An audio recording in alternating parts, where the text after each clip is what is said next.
10 teknik komunikasi yang sering dipakai agen rahasia dalam menuntaskan misinya. Gue pelajari di mata kuliah psikologi komunikasi di bangku S2.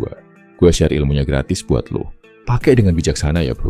Teknik pertama yang sering dipakai negosiator agen rahasia adalah the tactical pause atau jeda taktis. Secara psikologis, manusia itu benci banget sama keheningan yang canggung. Saat ada jeda kosong dalam obrolan, otak kita secara otomatis merasa panik dan terdorong untuk segera mengisinya dengan kata-kata. Nah, lo bisa pakai kelemahan ini buat menggali informasi. Contohnya, pas lo nanya ke klien, jadi, berapa budget maksimal dari perusahaan buat proyek ini? Dan dia jawab, ya sekitar 50 juta. Jangan langsung direspons bro, tatap matanya dengan santai, diam dan hitung dalam hati sampai 4 detik. Keheningan itu bakal menekan batinnya. Dan 9 dari 10 orang bakal langsung menambahkan informasi tanpa lo minta. Misalnya dia bakal gelagapan nyambung. Tapi sebenarnya bos setuju buat naik sampai 70 juta kalau fiturnya lengkap. Boom, lo dapat informasi aslinya cuma modal diam. Selanjutnya, lo harus kuasai senjata mematikan bernama mirroring. Ini bukan sekadar niruin bahasa tubuh, tapi niruin kata-kata. Caranya gampang banget.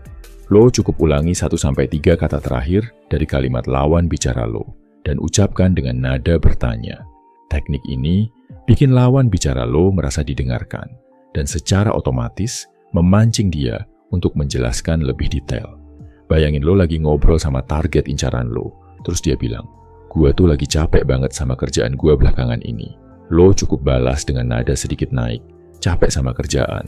Otomatis, dia bakal ngerasa divalidasi dan langsung cerita panjang lebar. "Iya nih, bos gue parah banget. Masa kemarin gue disuruh lembur padahal." Dengan mirroring, lo memanipulasi dia untuk terus memuntahkan informasi tanpa lo harus terlihat kepo atau banyak nanya. Teknik ketiga adalah tactical empathy melalui labeling. Manusia itu makhluk emosional yang selalu haus akan validasi. Kalau lo bisa melabeli emosi yang sedang mereka rasakan, pertahanan diri mereka bakal langsung runtuh. Rumusnya adalah menggunakan frasa seperti "sepertinya lo" atau "kedengarannya lo". Jangan pernah pakai kata "gue ngerti perasaan lo", karena itu malah memicu penolakan ego. Contoh di dunia nyata, misal lo lagi ngadepin pacar atau rekan kerja yang lagi ngambek dan nutup diri.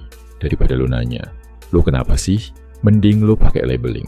Sepertinya lo ngerasa usaha lo di proyek ini nggak dihargai sama tim. Ketika lo berhasil melabeli emosi terpendamnya secara akurat, dia akan mengiyakan dan tanpa sadar menceritakan semua unek-unek dan kelemahannya ke lo. Lo langsung berubah jadi pihak yang mengendalikan emosinya. Keempat, buang jauh-jauh pertanyaan yang diawali dengan kata "kenapa". Agen intelijen tahu persis kalau pertanyaan "kenapa" itu bikin orang merasa diserang, dihakimi, dan langsung bersikap defensif. Sebagai gantinya, mereka menggunakan calibrated questions atau pertanyaan terkalibrasi yang diawali dengan kata "apa" atau "bagaimana". Alih-alih nanya ke rekan bisnis, "Kenapa lo milih vendor yang itu?" Lo ubah kalimatnya jadi, "Apa yang bikin vendor itu jadi pilihan terbaik buat kita saat ini?" Pertanyaan ini terdengar seperti lo meminta saran dan menghargai kepintarannya. Padahal aslinya, lo sedang memaksa otaknya untuk membeberkan alasan strategis yang mungkin sebelumnya dia sembunyikan. Ini adalah ilusi kontrol.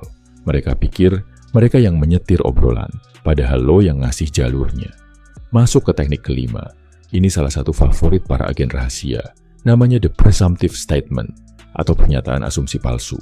Sifat dasar manusia itu punya dorongan ego yang sangat kuat untuk mengoreksi orang yang salah. Kalau lo mau tahu kebenaran dari sesuatu, jangan tanya langsung, tapi lemparkan fakta yang sengaja lo salahkan. Misalnya, lo pengen tahu apakah gebetan lo udah punya pacar atau belum, jangan nanya, lo udah punya cowok belum. Itu basi. Coba lemparkan asumsi, cewek sesibuk lo, pasti cowoknya sering protes karena jarang ditemenin jalan nih. Kalau dia single, egonya akan langsung mengoreksi pernyataan lo. Kata siapa? Gue single kok. Tapi kalau dia emang punya cowok, dia bakal jawab, "Hahaha, iya nih, dia emang sering ngeluh akhir-akhir ini." Dengan satu pancingan halus, lo berhasil membongkar statusnya tanpa terlihat murahan. Nomor 6, lo harus mahir melakukan ego suspension atau menekan ego lo sendiri buat membesarkan ego target. Banyak cowok gagal dapat informasi karena mereka terlalu sibuk pamer dan pengen kelihatan paling pintar di ruangan.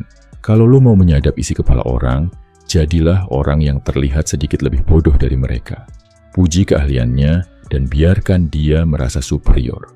Contoh, bro, gue perhatiin dari kemarin, strategi marketing lo gila banget sih. Gue jujur agak bingung gimana cara lo bisa dapat konversi setinggi itu. Itu polanya gimana sih? Ketika egonya terbang karena merasa diakui sebagai master, sistem pertahanannya mati total. Dia akan dengan senang hati membeberkan rahasia dapurnya ke lo, murni karena dia menikmati sensasi menjadi guru yang sedang menggurui muridnya. Teknik ketujuh disebut quid pro quo, alias pertukaran informasi. Manusia itu terikat sama hukum timbal balik. Kalau lo mau seseorang menceritakan rahasia besarnya, lo harus ngasih umpan berupa rahasia kecil lo terlebih dahulu. Tapi ingat, rahasia yang lo kasih haruslah informasi yang aman dan nggak merugikan lo sama sekali. Misalnya lo lagi ngorek informasi tentang konflik internal di kantor divisi lain. Lo bisa mulai dengan bilang, gila di divisi gua kemarin sempat panas banget gara-gara si A salah kirim invoice. Untung nggak sampai ke HRD. Dengan lo membuka diri duluan, lawan bicara lo secara psikologis akan merasa berutang keterbukaan yang sama. Dia akan merasa aman dan membalas, wah sama bro, di divisi gua malah lebih parah. Si bos kemarin baru aja. Sekali lagi, lo memanipulasi hukum timbal balik untuk keuntungan lo. Kedelapan, kita mainkan teknik the no-oriented question.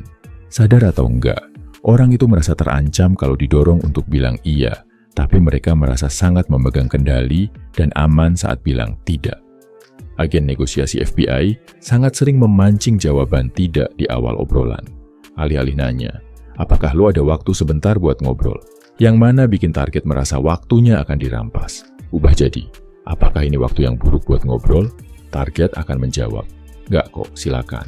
Jawaban enggak itu memberikan mereka rasa aman, seolah-olah mereka yang memegang otoritas. Padahal di detik yang sama, mereka baru saja memberikan izin penuh kepada lo untuk masuk dan menguasai ruang waktunya. Teknik ke-9 adalah bracketing, atau mengerucutkan informasi tanpa bertanya secara spesifik. Ini sangat mematikan kalau lo mau menebak angka, gaji, atau data sensitif, yang biasanya orang malas jawab kalau ditanya langsung. Daripada nanya, gaji lo di tempat baru berapa bro?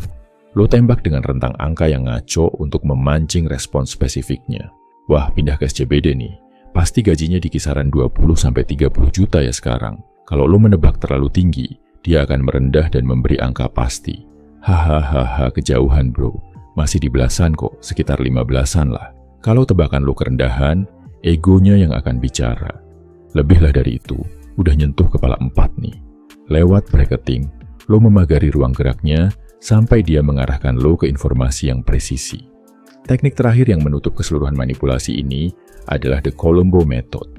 Diambil dari serial detektif jadul, di mana sang detektif selalu pura-pura linglung. Teknik ini dipakai di ujung percakapan. Saat obrolan udah mau selesai, target lo pasti merasa lega karena merasa sesi interogasi atau obrolan beratnya udah lewat. Postur tubuhnya rileks dan otaknya menurunkan semua perisai pertahanan. Tepat saat lo mau balik badan atau nutup telepon, lo berbalik dan lemparkan satu pertanyaan pamungkas. Oh iya, ada satu hal lagi yang bikin gue penasaran. Di titik ini, karena pertahanannya udah turun 0%, pikiran bawah sadarnya nggak sempat membangun tembok kebohongan baru, dan dia akan memberikan jawaban yang paling jujur tanpa disaring. Ini adalah momen paling krusial di mana intelijen mendapatkan kepingan puzzle terakhirnya. Bro, 10 teknik ini cuma puncak gunung es dari apa yang bisa lo lakuin kalau lo benar-benar paham mekanika pikiran manusia. Obrolan itu bukan cuma sekadar pertukaran suara, tapi sebuah catur psikologis, di mana siapa yang lebih paham taktik, dia yang menang. Kalau lo ngerasa teknik-teknik barusan ngebuka mata lo, dan lo pengen mendalami senjata komunikasi yang lebih brutal, lebih dark, dan lebih praktis buat kehidupan sehari-hari lo, gue udah nulis semuanya di e-book Jago Ngobrol. Di situ gue bongkar habis gimana caranya memegang kendali penuh di setiap tongkrongan, negosiasi bisnis, sampai ke dating life lo, tanpa harus terlihat berusaha keras. Lo cek langsung linknya di kolom komentar yang udah gue pin. Gak usah pusing soal harga, khusus buat lo yang nonton sampai detik ini, lo boleh bayar e-booknya semampu lo aja. Silakan, pelajari ilmunya, praktikkan di lapangan, dan rasakan sendiri gimana orang-orang di sekitar lo mulai tunduk sama arahan lo. Sikat sekarang bro, sebelum linknya gue tutup. Salam My Value Man, semangat bro.